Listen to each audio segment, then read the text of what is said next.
Hello cherry kids, और कैसे हो? क्या हुआ? थक गए हो? बहुत सारा हॉलीडे होमवर्क मिल रहा है क्या?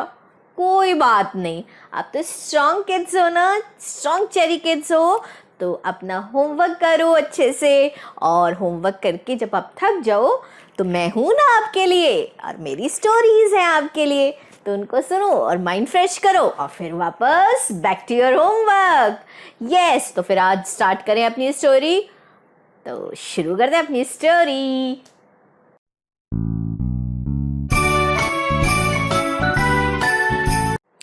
तो आज की हमारी स्टोरी का नाम है चतुराई। चतुराई मतलब, अरे, चतुराई का मतलब होता है क्लेवरनेस। यस, तो क्लेवरनेस होता है इसका मतलब। तो स्टार्ट करें आज की स्टोरी। ओके, तो एक गांव में एक बार दो भाई रहते थे। एक रामलाल था और एक किशनलाल था। तो रामलाल जो था वो तो भैया बहुत ही अच्छा था, सीधा साधा सा था। लेकिन किशनलाल जो था वो तो बहुत लालची था। तो जब उनके माता पिता गुजर गए, मतलब भगवान जी के पास चले गए, उसके बाद जो उनका जितना भी पैसा था, जायदाद थी, घर थे, वो सारा किशनलाल हड़प लेता है चालाकी से। और रामलाल को तो कुछ नहीं मिलता। रामलाल को पता है क्या करता है? छोटी छोटी जो बेकार के सामान था ना, जो उसके यूज़ में नहीं आना था ना, वो सामान दे देता है।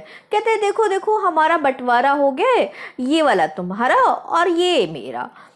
तो रामलाल कहता है चलो ठीक है, जो मिला तो ठीक है, नहीं मिला तो ठीक है, कोई बात नहीं। तो वो अब उस घर को छोड़ के एक झोपड़ी में जाके रहने लगता है, क्योंकि उसको तो किशनलाल ने कुछ नहीं दिया था ना, बुद्धू बना दिया था ना। तो फिर उसके बाद जो है, वहाँ वो झोपड़ी में अपनी वाइफ के साथ और अपनी बेटी के साथ रहने लगता है। उसके बाद दिन गुजरते जाते हैं, गुजरते जाते हैं, जैसे तैसे वो अपना काम चलाता है। लेकिन क्या होता है, जब उसकी बेटी बड़ी हो गई होती है तो उसकी शादी तय हो जाती है। जब वो शादी के लिए, अब उसके पास पैसे नहीं होते, तो वो सोचता है अब मैं क्या करूं, मैं कैसे करूं पैसे, मेरे पास तो पैसे ही नहीं है। तो वो ना अपनी झोपड़ी जो थी ना, उसको भी बेच देता है और छोटी सी झोपड़ी में आके रहने लगता है। सो सैड ना, मुझे भी अच्छा नहीं लग रहा, लेकिन क्या करें।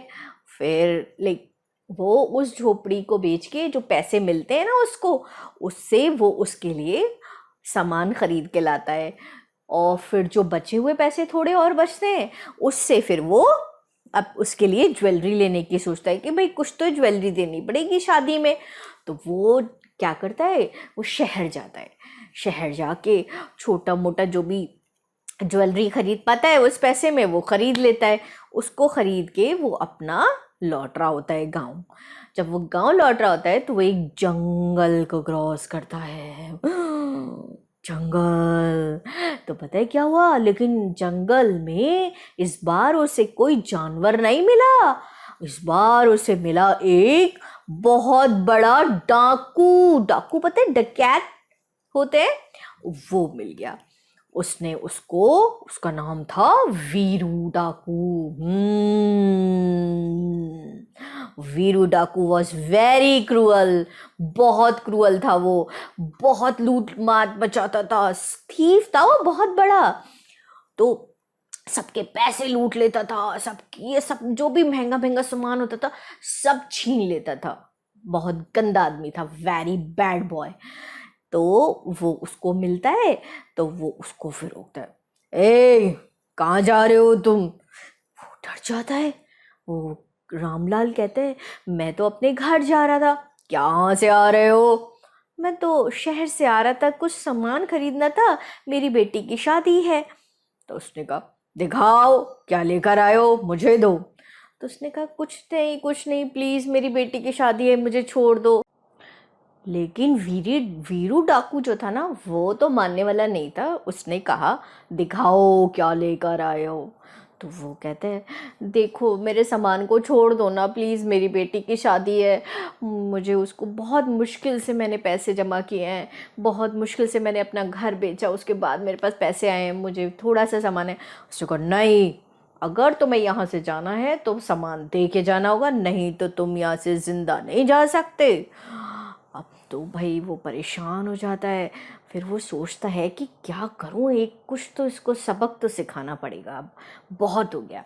तो पता है उससे क्या करता है, वो जो है उसको कहता है मैं तो आपको सामान देने के लिए तैयार हूँ, लेकिन आपको मेरी एक छोटी सी बात माननी पड़ेगी। वो कहता है बताओ बताओ क्या बात है, आपके फ़ायदे की बात है।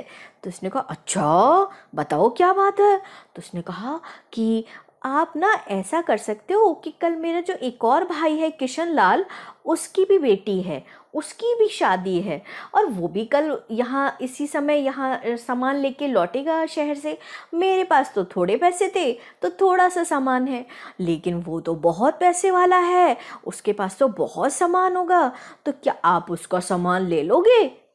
तो उसने सोचा अच्छा ये खुद ही बता रहा है मुझे और पैसे कमाने का तरीका और लूटपाट का तरीका, ठीक है ये तो मेरे लिए फ़ायदे की बात है। तो उसने कहा ठीक है, लेकिन इसका मतलब ये नहीं है कि मैं ये सामान तुम्हें वापस देऊँगा, ये भी लूँगा। तो उसने कहा चलो ठीक है। फिर वो दूसरे दिन वो फ़ौरन ही जब रात हो जाती है, जब अपने घर पहुंचता है, सीधा दूसरे दिन सुबह उठते ही पहले अपने भाई के पास जाता है और अपने भाई को वो सारी बात बताता है। तो किशन लाल तो बहुत नाराज़ होता है, ये तो तुमने गलत बात करी भैया, हमारे हमारा नाम बताया है वो आप, और फिर वो हमें लूट लेगा, फिर हम क्या करेंगे, ये तो बहुत गलत है, आपने मुझे फंसा दिया है। तो उसने कहा हाँ मैंने ये किया है, लेकिन ये जानबूझ के की गई ये गलती है। तो किशन लाल कहता है कि क्यों, तुमने ऐसा क्यों किया है जानबूझकर।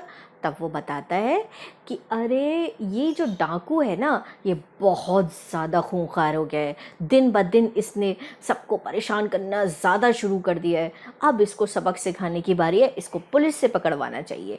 तो उसने कहा कि आप कल वापस जाना और कल इसी समय पर उसको मिलना, और फिर जब मैंने उसको वादा किया है आप उसी तरीके से सारी चीज़ें करो और मैं पीछे से पुलिस लेकर आ जाऊंगा। तो उसने कहा अच्छा तुम्हारा ये तरीका है, अरे भैया तुमने तो सबके लिए इतनी भलाई की बात सोची है और मैंने तो तुम्हारे साथ बहुत बुरा किया था।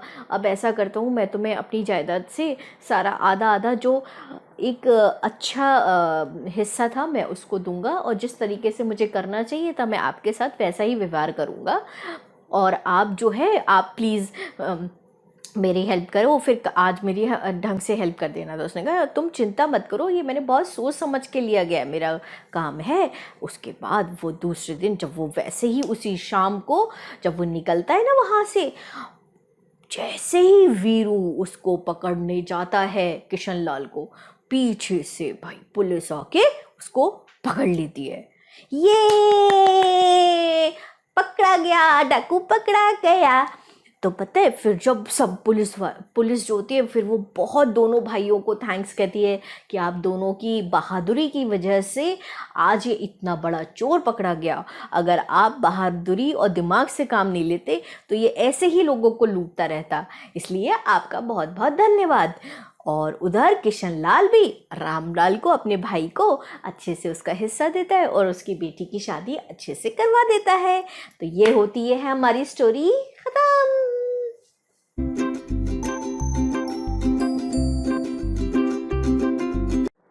तो अब शुरू होता है हमारा मॉरल टाइम।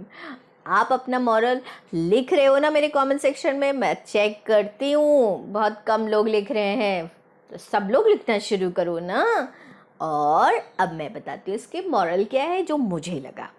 मुझे ये लगता है कि हमेशा आप अगर अच्छे हो ना तो आपके साथ हमेशा अच्छा होगा, और अगर आप बुरे हो तो कोई ना कोई ऐसा ज़रूर होगा जो आपको पनिश करेगा। तो इसलिए हमेशा हमें अच्छा बिहेवियर रखना चाहिए, सब लोगों के साथ हमें अच्छे से रहना चाहिए, प्यार से रहना चाहिए और ऑनेस्टी के साथ तो ज़रूर रहना चाहिए, ईमानदार होना चाहिए। ईमानदारी हमेशा हमारी रक्षा करती है, कभी झूठ हमारा साथ नहीं देता, लेकिन ईमानदारी हमेशा हमारे साथ रहती है। ठीक है, तो फिर हम अगले बार फिर नई स्टोरी के साथ मिलेंगे और ज़्यादा एक्साइटमेंट और ज़्यादा फन के साथ। और अपने फ्रेंड्स को भी बोलो ना सब्सक्राइब करने के लिए, जल्दी जल्दी हमें 300 करने हैं ना, तो जल्दी से करते हैं, ठीक है। And so now don't forget to subscribe my channel, like my videos, and now you can join me on my Facebook account also। ठीक है, तो फिर मिलते हैं आपसे चेरी किड्स, लव यू।